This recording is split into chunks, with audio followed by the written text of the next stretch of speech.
열왕기하 2장 1절로 14절까지 말씀 교독해 올리겠습니다.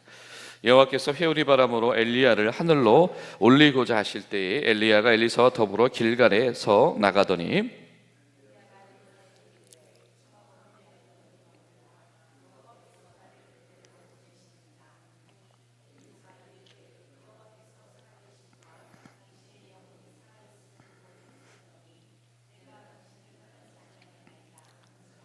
이 두 사람이 베델로 내려가니 베델에 있는 선지자의 제자들이 엘리사에게로 나와서 그에게 이르되 여호와께서 오늘 당신의 선생을 당신의 머리 위로 데려가실 줄 아시나이까 하니 이르되 나도 또한 아노니 너희는 잠잠하라 하니라.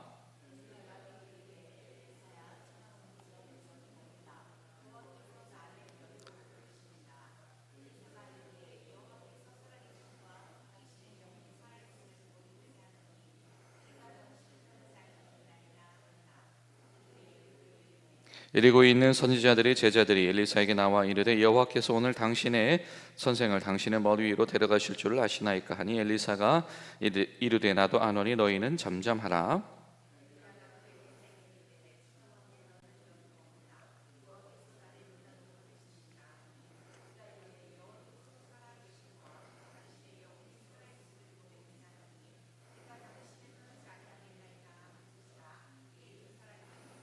선지자의 제자 50명이 가서 멀리 서서 바라보매 그 두 사람이 요단가에 서 있더니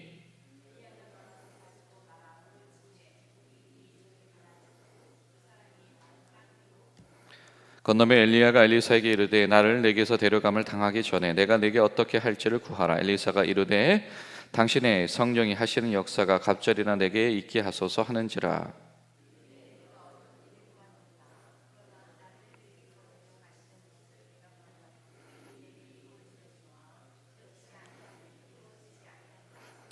두 사람이 길을 가며 말하더니 불수레와 불말들이 두 사람을 갈라놓고 엘리야가 회오리 바람으로 하늘로 올라가더라.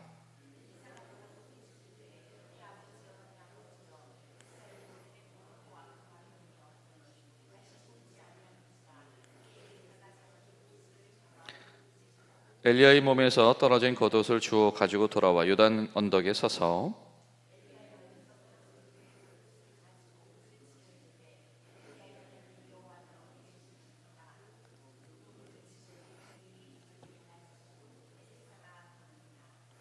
아멘. 할렐루야. 우리 무르익어가는 우리 계절의 변화처럼 또 하나님께서 주시는 은혜와 성령의 충만이 잘 익어가시는 복된 하루 한 주간 되시기를 예수님의 이름으로 축복합니다. 또 오늘부터 2박 3일 동안 우리 교회에서 우리 공군 목사님들 수련회가 진행되어지는데 여러분 위해서 기도해 주시고 또 이걸 준비하기 위해서 애써주신 많은 성도님들이 계신데요. 우리 참 감사드립니다. 오늘 말씀은 사실은 우리가 어렸을 때부터 신앙생활하면서 한두 번은 보았을 것 같은 그런 말씀 중에 하나이죠. 엘리야가 하나님의 권능 가운데서 소위 승천하는 장면이 이 가운데 있기 때문입니다. 그러나 우리 이 시간 가운데 우리 하나님께서 베풀어 주신 섭리가 우리가 정말 주목하게 만드는 이 엘리야의 승천 이 과정뿐만이 아니라 엘리야에서 엘리사로 이어지게 되어지는 이 하나님의 부르심의 전환, 그리고 이 하나님의 섭리의 전환, 그리고 그것을 통해서 드러나시는 하나님의 일하심이 우리 가운데에 깊게 다가오는 복된 하루가 되시기를 간절히 소망합니다. 엘리야를 대신할 사람이 있다라고 하는 것이 바로 하나님의 섭리다라고 하는 겁니다. 분명히 엘리사조차도 그가 엘리야를 계승해서 스승이 뒤를 이어서 계속해서 일하는 과정 가운데에서도 역시 이 예후라고 하는 이 왕의 어떤 활약이 나오기 전까지는 이 바알 숭배와의 이 선한 싸움 전쟁이 사실은 그치지 않게 되어지게 될 것입니다. 그런 엘리사가 그 첫 출발을 어떻게 하느냐를 성경은 굉장히 힘주어서 우리에게 전달하고 하고 있다라고 하는 것이죠. 이 겉옷 물려주는 것이 무슨 의미가 있겠습니까? 우리가 뭐 이렇게 말할 수도 있겠죠. 뭐 왕들이면은 왕의 화려한 겉옷을 물려줬을 것이고, 뭐 도포를 물려줬을 것이고, 들고 있던 호를 물려줬을 겁니다. 그러나 엘리야가 그 수많은 시간을 광야에서 하나님의 사람으로 홀로 살아가면서 입었던 그 겉옷, 어떻게 보면 그의 인생의 전부의 살림살이였던 그것을 부여받게 되어지는 것. 그리고 엘리야에게 함께 하셨던 하나님의 권능이 엘리사에게 임하셔서 마치 홍해 바다가 갈라지듯이 그 겉옷이 이 권능의 지팡이와도 같은 그런 역할을 하면서 이 사역이 출발하게 되어지는 것. 성경은 힘주어서 말씀하고 있는 것 같습니다. 무엇을 말씀하냐면 이 엘리사라고 하는 이 사람, 이 사역의 어떤 출발을 하나님께서 정말로 인정하시고 하나님께서 기뻐하시고 하나님께서 주목하시는 인수인계이며, 그리고 이 공식적으로 하나님께서 인정하는 사명자의 등장이다라고 하는 것이죠. 여러분, 우리 삶 가운데, 특별히 신앙생활 가운데, 그리고 우리 교회 공동체의 사역의 순환 가운데에서도 바로 그런 하나님의 기뻐하심이 우리 가운데 있게 되어지기를 간절히 소망합니다. 우리가 보통은 우리 교회에서 섬김을 하다 보면 뭐 어떤 분들은 오랫동안 한 사역을 하시기도 하지만 보통은 우리가 몇 년 주기로 뭐 로테이션 하기도 하고요, 또 다른 일들을 하게 되어지죠. 마찬가지죠. 교회에서의 역할도 이번 주는 어떤 사람이 봉사하기도 하고, 이번 주는 어떤 분들이 기도 인도를 맡기도 하고, 그 다음에 다음 분이 기도 인도를 맡기도 하고, 이렇게 될 겁니다. 우리가 기도할 것은 우리가 하나님 앞에서 감당하고 있는 그 모든 이 크고 작은 하나님이 기뻐하실 일들이 오늘 이 엘리사와 엘리야의 이 전환처럼 하나님께서 기뻐하시고 주목하시는 일, 또 하나님께서 야 그렇지, 이것이 귀한 일이지, 내가 축하해 줄게 라고 인정하는 일들이 여러분 우리 가운데에 풍성하게 되시기를 간절히 소망합니다. 우리 제자 훈련도 마찬가지죠. 한 사람이 세워지고 또 훈련되어지고, 또 한 사람이 양육자가 되어지고, 또 세워진 양육자를 통해서 또 한 사람이 세워지게 되고, 전도도 마찬가지입니다. 한 분이 한 영혼을 전도해서 하나님 앞으로 초청했을 때 그 사람이 건강한 그리스도인으로 자리 잡고 그가 또 새로운 사람을 초청할 수 있는 것, 이 끊임없는 하나님이 기뻐하실 만한 전환이 우리 교회 가운데 일어나야 하겠다라고 하는 것이죠. 여러분, 오늘 하루 우리가 이것을 위해서 기도할 수 있기를 바랍니다. 그러니까 이 떠나는 사람, 또 바뀌는 사람도 아쉬움이나 두려움이 없을 수 있는 거죠. 사실 여러분, 엘리야가 얼마나 처절한 싸움을 해왔습니까? 그런 엘리야를 하나님께서 이렇게 영광스럽게 병거에 태워서 이렇게 용납하신다라고 하는 것은, 야 그래, 네가 얼마나 고생하고 혼자서 고군분투했는지 알지? 라고 하는 이 하나님의 이 칭찬이시기도 하지만, 그런 어떤 화려한 게 없는 것 같아도 이 새로운 사명을 시작하는 사람의 이 대관식은 하나님 앞에서 더 중요하다라고 하는 것입니다. 사역을 이어받는 것이 하나님 보시기에는 대관식과도 같다. 여러분, 우리가 이 그리스도인으로 살아가면서 때로는 교회 공동체를 통해서 부여받는 이 섬김의 역할도 있고요, 때로는 우리 삶의 자리 가운데서 하나님께서 인도하셔서 경험하게 되어지는 부르심의 역할도 있을 겁니다. 근데 그것이 사실은 뭐 늘상 있던 겉옷을 입는 것 같고, 그리고 뭐 늘상 배워오던 일을, 그렇죠, 문하생으로 있을 때 하던 일의 연장인 것 같고, 뭐 그렇게 느껴질 수도 있는데, 여러분, 그것이 하나님 앞에서는 마치 바다를 가르는 것처럼 물을 가르는 그 힘찬 역사가 되어지기도 한다라고 하는 것이죠.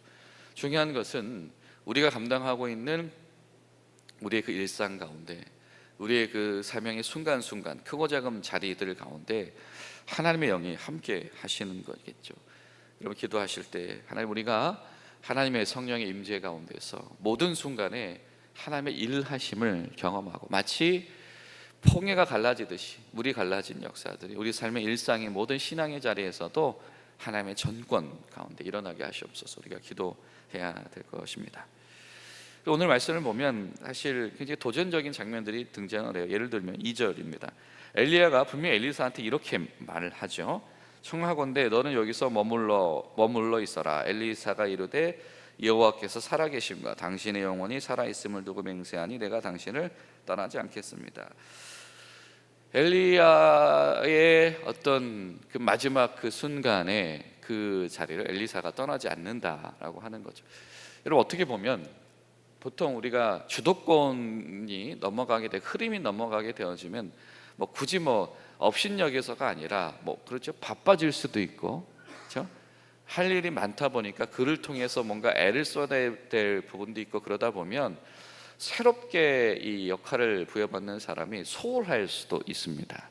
그런데 성경은 유독 엘리야와 엘리사의 이 전환 관계를 그들이 이렇게 함께 이렇게 그 자리를 서로 지키고 있었다, 이런 표현을 쓴다라고 하는 겁니다. 근데 여러분, 우리가 이 장면을 우리가 1장과 2장의 맥락에서 좀 한번 봐보면, 그 1장에는요 아하시아 왕의 마지막 이야기가 잠깐 등장을 하고요, 3장은 그 사람을 이어서 왕이 되는 요람 왕, 여호람이라고 하죠, 왕이 즉위하는 장면을 잠깐 설명을 하는데, 오히려 그 사이에 놓여 있는 이 엘리야와 엘리사의 이 전환되어지는 장면이 사실 훨씬 더 무게감 있게, 또 길게 상세하게 전달이 되어지고 있습니다. 하나님께서 메시지를 전달하시는 거죠. 하나님의 백성들 이스라엘에게 진정한 힘이 어딨겠느냐, 진정한 지도력이 어디에서 나오는가? 이거는 그냥 왕이 아니다, 하나님 모른 채 살아가는 그 왕들이 아니고, 하나님께서 주목하시고 기뻐하시는 일을 해내는, 어떻게 보면 왕들의 입장에서는, 왕가의 입장에서는 엘리야와 이 엘리사의 존재는 굉장히 눈에 가시 같은 사람들이죠. 자꾸 방해를 하니까요.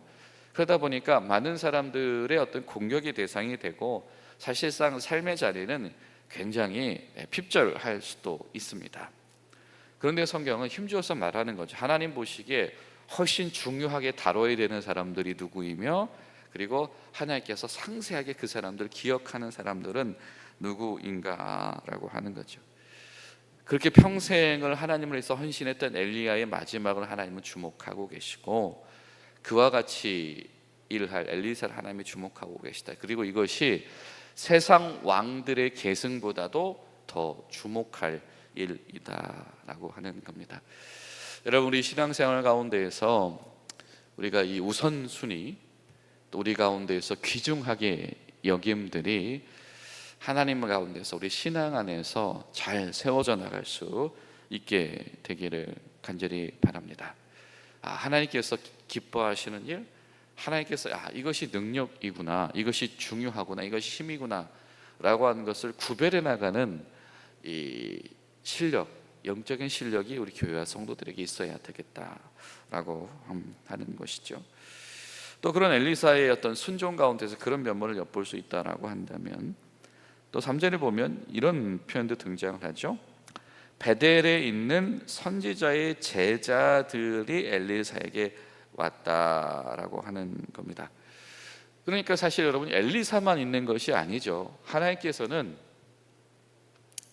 엘리야와 엘리사뿐만이 아니라 그들과 같이 하나님께 기쁨이 되어지고 쓰임받을 사람들을 준비시키게 하고, 그들이 이들의 어떤 인수인계하는 이 전환의 장면을 목격하고 배우게 하신다라고 하는 겁니다. 이 엘리야를 사실은 이 엘리사가 그의 아버지와 같이 이렇게 여기면서 살아왔습니다. 아버지 일이기 때문에 떠날 수 없는 거죠. 그런데 제자들, 그들의 문하생들도 그를 아버지처럼 여기기에 달려온다라고 하는 겁니다. 여러분, 교회와 성도가 이렇게 아버지 일처럼 여김에 달려오는 사건들 우리 가운데 있다면 참 그것은 복된 것입니다. 저는 우리 교회를 통해서 제가 정확히 계수해 보지는 않았는데요, 제가 우리 교회에 온 뒤로 우리 성도님들 중에서 슬픔을 당하셨던 경우가 30회가 좀 넘는 것 같아요. 이 장례를 치르신 가정들이. 근데 그럴 때마다 이 교회 공동체가 같이 달려갈 수 있는 것, 그리고 그것이 귀한 일이고 그것이 정말 중요한 일이라고 여겨지는 것, 여러분 이것이 바로 하나님의 은혜인 줄로 믿습니다. 그리고 그 달려오는 그 사랑과 관심이 하나님이 보시기에는 가능성이다라고 하는 것이죠. 아, 계속해서 이 사람들을 통해서 일할 수 있겠구나라고 하는 것입니다. 여러분 우리 교회 가운데서도 여러분 그러한 관심, 그런 이 달려나감이 끊어지지 않기를 위해서 우리가 함께 기도할 수 있기를 간절히 소망합니다. 그리고 한 가지 마지막으로 기억하고 싶은 것이 있다라고 한다면 너무 유명한 말씀이죠. 9절의 말씀 보면 엘리야가 엘리사에게 이르되 나를 내게서 데려감을 당하기 전에 내가 내게 어떻게 구해야 할지를 구해라. 내가 어떻게 기도해 줘야 되느냐라고 하는 것이지요. 그때 엘리사가 뭐라고 이야기합니까? 당신의 성령이 하시는 역사가 갑절이나 내가 있게 하소서. 그러니까 어떤 분들은 또 이걸 이렇게 해석할 수도 있어요. 아, 시대가 더 악하니까 능력이 더 많이 필요해요. 뭐 이런 표현일 수도 있겠죠. 물론 그렇게 볼 수도 있습니다. 근데 저는 2절 말씀도 그렇고 3절 말씀도 그렇고 이런 어떤 맥락 속에서 보다 보니까 이건 진짜 엘리사의 진심이다라고 하는 거예요. 무슨 얘기냐면 저도 당신처럼 하나님 앞에서 제대로 쓰임 받기를 원합니다. 그러나 나는 당신보다 연약하니 나는 하나님이 2배로 더 도와주셔야 되겠습니다. 그리고 사실은 이런 고백 아닐까요? 엘리사의 마음 가운데 제가 기름 부음 받습니다. 어떻게 제가 그 일을 할 수 있을까요? 하나님, 제가 연약하니 나를 쓰지 마세요가 아니고 그러니 하나님 나를 2배로 더 도와주셔서 나도 그 일을 감당할 수 있게 하시옵소서 라고 하는 것이 엘리사의 진실한 마음이고 겸손한 마음이고 기도의 제목이다. 그랬더니 엘리사가 요단강을 건널 때 그 겉옷이 마치 엘리야에게 함께 하셨던 권능이 임하신 것처럼, 마치 하나님께서 모세를 통해서 백성들의 새 출발을 여실 때 홍해 바다를 가르셨던 것처럼, 마치 모세가 홍해 바다를 가르고 이 광야로 진출했던 것처럼 여호수아의 군대가 요단강을 가르고 가나안으로 진군했던 것처럼 엘리사의 그 겉옷이 능력의 지팡이가 되어서 물을 가르면서 그의 사역이 시작이 되어졌다. 하나님 보시기에 이것은 모세와 여호수아의 인수인계와도 같으며, 하나님 보시기에 이것은 모세의 사명, 모세의 믿음, 여호수아의 사명, 여호수아의 믿음과도 같다.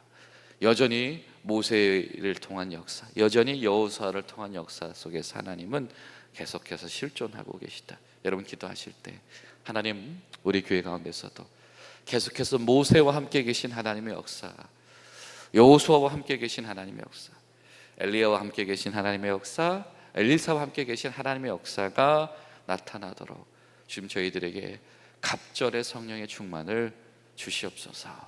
그런 마음으로 기도하며 나아가시는 복된 하루 되시기를 예수님의 이름으로 축복합니다. 기도하시겠습니다. 좋으신 하나님, 오늘도 처음 시간 주님께 드리며 우리가 하나님 앞에 나아갑니다. 하나님, 저희를 도와주시고 하나님, 저희 가운데서도 하나님께서 기뻐하시고 주목하시는 귀한 부르심의 일들이 끊임없이 전수되어지며 전환되어지길 소망합니다. 하나님 도와주셔서 온 교회가 한마음 되도록 인도하여 주시옵소서. 그러기를 위하여서 우리 가운데 갑절의 성령의 역사가 필요합니다. 주님, 연약한 저희를 도와주셔서 저희도 능히 감당하도록 하여 주시옵소서. 예수님의 이름으로 기도하옵나이다. 아멘.